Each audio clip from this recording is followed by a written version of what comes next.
Hey co-stars, welcome to the show. My name is British Ben, and you may have seen the trailer for the new Star Trek Prodigy cartoon. It seems to tell the story of this guy, who I think is one of those aliens from Avatar, this cross between a pink owl and that stone guy from Fantastic Four, this alien version of Thor, and this character that they ripped off from the Orville. Now the basis of the show is that these characters find an abandoned Starfleet vessel and take off in it in search of adventure. The show will feature Captain Janeway, played by Kate Mulgrew, the original actress, as a training hologram aboard the ship, who will guide this group of misfits in their use of the starship, which is called the USS Protostar. And I'm really pleased to see that this is a show about a group of characters aboard a starship in space, which is the way Star Trek should be, rather than, I don't know, a show about wine production.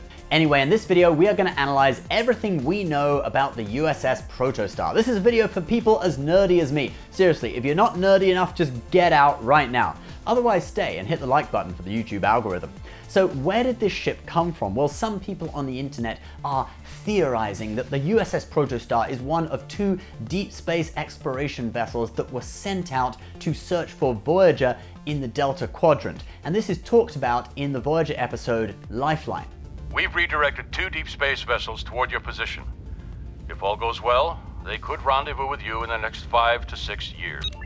Now personally, I don't think that's likely, because why would one of these two ships have a hologram of Captain Janeway on board? And you know, if Rian Johnson was directing this film, you'd probably never find out where the ship came from. They were nobody. They were filthy junk traders who sold you off for drinking money. The ship came from nowhere. Some disgraced admiral traded it for a case of Romulan ale. Who's worse, Rian Johnson or Alex Kurtzman? Let me know what you think in the comments. Anyway, we are supposed to be analyzing this ship, but you guys keep dragging me off on tangents. So let's get back to it. Right, we have a saucer section, which is somewhat reminiscent of the Voyager J in season 2 of Star Trek Discovery in the 32nd century. You can see these horizontal lines on the saucer are very similar. Then we have the warp nacelles, which are clearly JJ-verse design, which is like getting a beautiful Rolls Royce and then sticking some hideous spoiler on the back of it. Shoot me now, JJ. And John Eves, if you're out there, give me 2 of your Sovereign class nacelles to put on this ship. That would make it much more beautiful. Then we have this, which is where the bridge is, and it literally looks like the cockpit of a fighter aircraft. Now we do know that this is the bridge because it is in the place where traditionally a Star Trek bridge would be, and there is another shot from the inside of the ship in the trailer where we see that the bridge does indeed have a huge dome of glass above it. Transparent aluminum? That's the ticket, laddie. Oh right, yeah, transparent aluminum. So maybe it is realistic that they could be a see-through dome like this on a starship, and it's a cartoon anyway, so we don't expect it to be that realistic. But anyway, if you want to know more about the layout of the bridge, there is this guy on the internet, Mark Wynn, and like, he's not connected to Star Trek in any way, I don't believe. He's literally just some dude. But anyway, he made a sketch of the layout of the bridge after seeing the trailer, accompanied by this explanation. Quick sketch of what I think the bridge of the USS Protostar could be like, for fun and profit.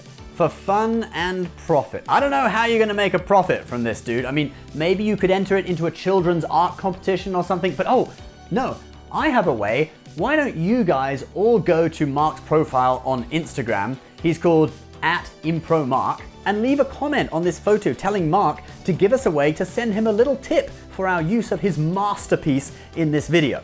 Like, it's fair use under US copyright law, so we don't actually have to give him any money for that since we're providing commentary on it. However, it would be awesome to give him a little tip for the immense value that his drawing added to this video, and it would fulfill the aim of this picture, which was for fun and profit. Anyway, we can see the layout of this bridge is actually similar to the bridge on the USS Defiant, which has one combined con and op station right at the front and science and engineering stations angled to the left and right. It's a very similar layout to what Mark has shown us. Again, Mark, if you give us your PayPal, $10 coming your way, buddy. Now, if you want to know how big this ship is, I counted about 6 or maybe 7 rows of windows on the saucer section. It's a little bit difficult because some of what appear to be windows are not in clear rows, but let's just say it's 6. And then we do have an engineering hull below the saucer section as well. And if you look at the ship from the back, it's about as tall as the saucer section is, so let's double that. So it's about 12 rows of windows or 12 decks. People online seem to be guessing that this ship is about the same size in sort of length and width as the Enterprise NX-01. NX-01 wouldn't have as many decks, but remember the NX-01 is really just a saucer section, so if you added an engineering hull under the NX-01, it would probably get around 12 decks. So we can say it's probably about a similar size in both length and width. Alright guys, before we go, if you want to do what we do and make a living, make money talking about fictional spacecraft on YouTube, I know, ridiculous, isn't it? Or any other topic of your choosing, check out our new project, YouTube Viral Mastery. It's a course on how my business partner and I built 9 YouTube channels with over 2 million subscribers. It's been a heck of a ride, thanks to you guys. So if you're an aspiring YouTuber, as a free preview to the course, just click below and check out our masterclass on how to start a 6-figure YouTube channel without making all the stupid mistakes we've made along the way. Interested? Check out the details below. Alright guys, thank you so much for watching. Please subscribe if you're new, and we will see you next time. Bye bye.